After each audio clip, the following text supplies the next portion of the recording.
वही होता है। जब आदि शक्ति ने विष्णु भगवान को सताया सृष्टि का सृजन कीजिए, तब विष्णु भगवान की नाभि से एक कमल उत्पन्न हुआ।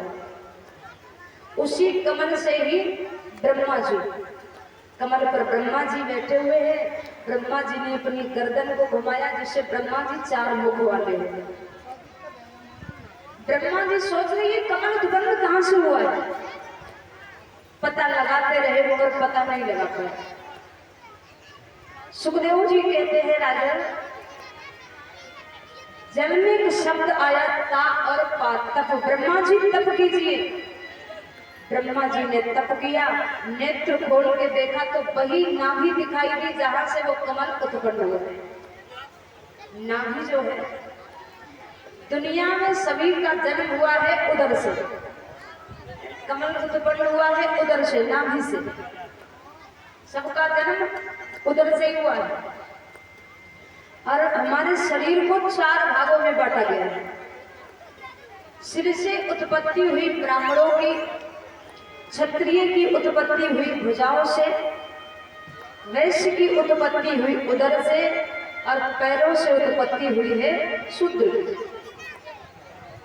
मगर इन चारों वर्णों में, ये 4 वर्ण भगवान ने बनाए, जातियां नहीं बनाई, याद रखना। भगवान ने क्या बनाए हैं? 4 वर्ण बनाए हैं। जातियां भगवान ने नहीं बनाई हैं। भगवान कन्हैया गीता में भी कह रहे हैं, चतुर्थ अध्याय में, चातुर्वर्ण्यम मया सृष्टम गुण कर्म विभागम। यही बात भागवत में भी कह रहे हैं। भागवत में 9वें स्कंद में इसका वर्णन हुआ है। भगवान कन्हैया कह रहे हैं मैंने 4 वर्ण बनाए हैं, वो भी कर्म के आधार पर बनाए, जाति के आधार पर नहीं। जिसका कर्म ब्राह्मण का वो ब्राह्मण है, जिसका कर्म क्षत्रिय का वो क्षत्रिय है, जिसका कर्म शूद्र का वो शूद्र है, जिसका कर्म वैश्य का वो वैश्य है। गीता भाग्य देख लो, भागवत भाग्य देख लो। कृष्ण कह रहे मैंने 4 वर्ण बनाए हैं, वो भी कर्म के आधार पर। और इन चारों वर्णों में कहीं भी छुआछूत नहीं बनाई गई है। और आज के लोग इतने बेढंगे जिसकी कोई सीमा ही नहीं। अगर किसी शूद्र को अपने घर में भोजन करा दिया, धोखे से अगर थाली में भोजन करा दिया, फिर जाने कितने ढोंग करते हैं, करते कि नहीं करते। फिर क्या किया जाता है? परीक्षित महाराज, शूद्र को अगर भोजन करा दिया थाली में, फिर क्या किया जाता है? फिर उसमें आग डालते हैं और क्या करते हैं? और भी कुछ करते हैं। आग डाल के उसको अज्ञान में शुद्ध हो गई। क्या इंसान जानवर से भी गया गुजरा है क्या? तुम्हारे बर्तन में अगर कुत्ता ने खा लिया, कुत्ता बर्तन को चाट गया तो धुलकर के बर्तन में रख लोगे, मिला लोगे उनको बर्तन में। और इंसान ने अगर भोजन कर लिया, फिर जाने कितने ढोंग करते हो। क्या कुत्ते से भी गिरा हुआ इंसान है क्या? हमारे चारों वर्णों में कहीं भी छुआछूत नहीं बनाया गया। ये छुआछूत केवल हमारे सनातन धर्म को तोड़ने के लिए बनाया गया, ताकि सनातनियों को तोड़े, आपस में फूट डलवाए और इन पर आराम से अपना शासन करे। चारों वर्णों में कहीं छुआछूत नहीं है, ना कोई छोटा है ना कोई बड़ा है, सम्मान सबको बराबर दिया गया। जिसका जैसा पद है उसको वैसा ही सम्मान मिलना चाहिए, शास्त्र कह रहा है। ब्राह्मण का कर्म है तो तीनों वर्णों का धर्म है कि ब्राह्मण का सम्मान करे। अगर कोई जाति से शूद्र है और सारे कार्य पूर्ण आपके शूद्र से ही होते कि नहीं? पुराने समय घर में लीपने पोतने वाले शूद्र लोग ही हुआ करते थे। खुद तो लीपते नहीं थे, ना तो पोतते थे। थोड़े धनवान जो लोग थे, शूद्रों से ही सब काम करवाते। जिसने आपके घर में सब कुछ किया वो अछूत कैसे हो गया? चारों वर्ण समान है, चारों वर्णों का मान सम्मान समान है। और ये हमारा धर्म है कि जो उच्च पद पर है उसको उच्च दर्जा दे, उसको उच्च सम्मान दे। ये हमारा सम्मान करने का भाव होना चाहिए। छुआछूत का भाव नहीं होना चाहिए, हीन दृष्टि से देखने का भाव नहीं होना चाहिए। इसीलिए तो सनातनियों को बांट डाला है, इसीलिए तो सनातनियों को तोड़ डाला है।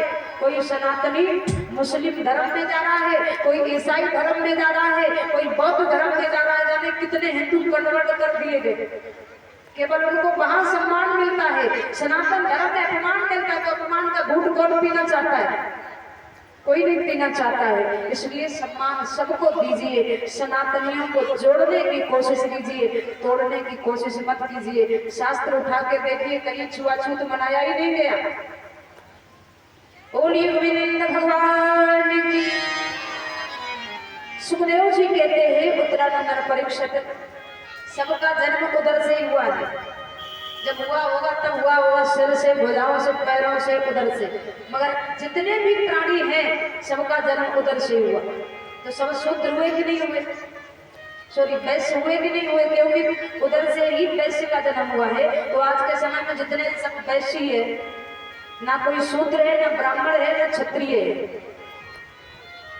सुखदेव जी कहते हैं, राजन, ब्रह्मा जी को उत्पन्न करने के बाद ब्रह्मा जी से कहा, आप सृष्टि का सृजन कीजिए।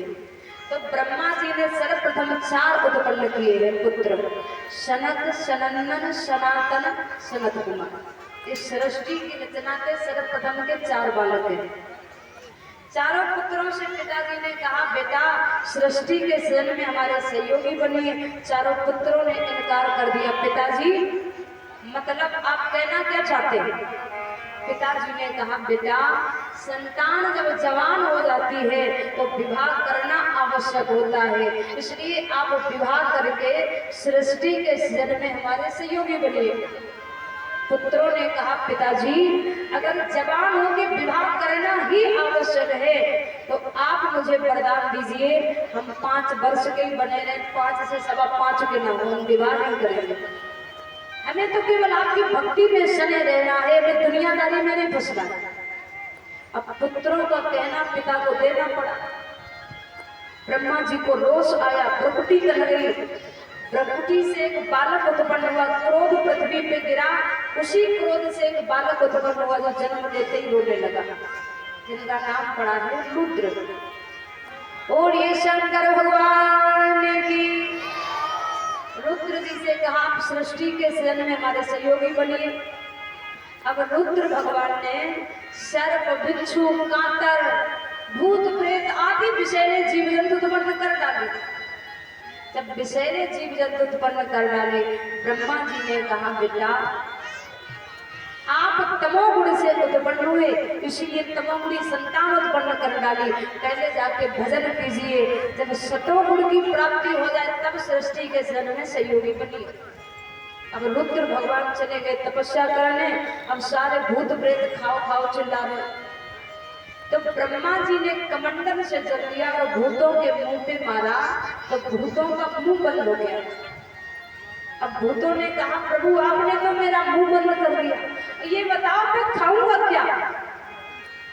तो ब्रह्मा जी ने कहा, जिस घर में फूटे बर्तन रहते हैं, ध्यान से सुनना मत, जिस घर में फूटे बर्तन रहते हैं और फूटे बर्तनों से जो अन्न, भोजन, पानी आदि निकल जाएगा, उसी को तुम खाओगे।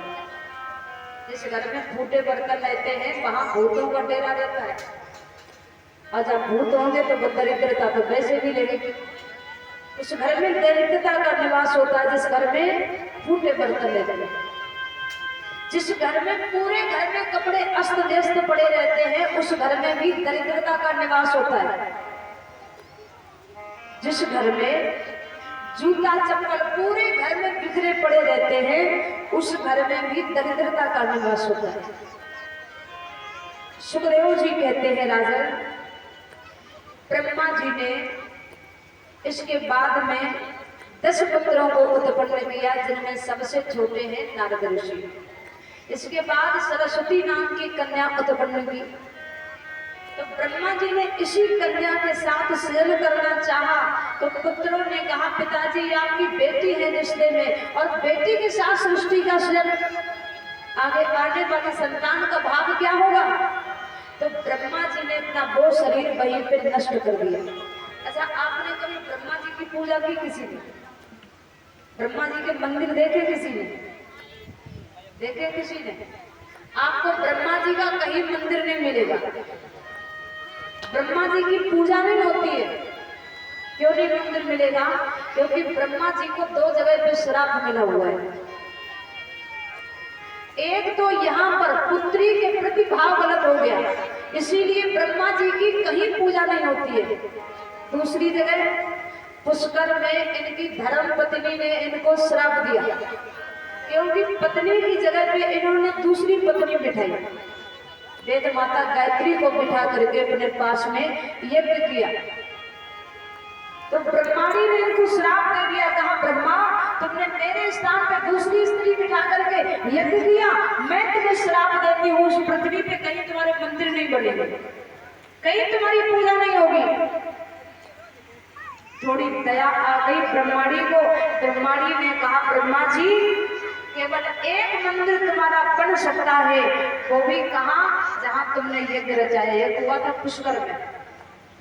पुष्कर के में ही केवल ब्रह्मा जी का मंदिर मिलेगा, इसके अलावा आपको कहीं मंदिर नहीं मिलेगा। और ये पुष्कर में भी मंदिर कब बना? द्वापर में। अब द्वापर में क्यों बना? क्योंकि ब्रह्माणी को थोड़ी दया आ गई, तो ब्रह्माणी ने कहा ब्रह्मा जी, मेरा श्राप है तुम्हें, पृथ्वी पे कहीं मंदिर नहीं बनेंगे, एक मंदिर बन सकता है, वो भी तब जब आप अपने हाथ से एक कन्या का कन्यादान करेंगे। तो ब्रह्मा जी ने द्वापर में राधा रानी का कन्यादान किया। आप कभी ब्राह्मणी बनने जाना घूमने के लिए, तो ब्रह्मा जी राधा रानी का कृष्ण को कन्यादान कर रहे हैं। तब द्वापर में एक मंदिर केवल बना है पुष्कर के, इसके अलावा कहीं आपको मंदिर नहीं मिलेगा। और ये शंकर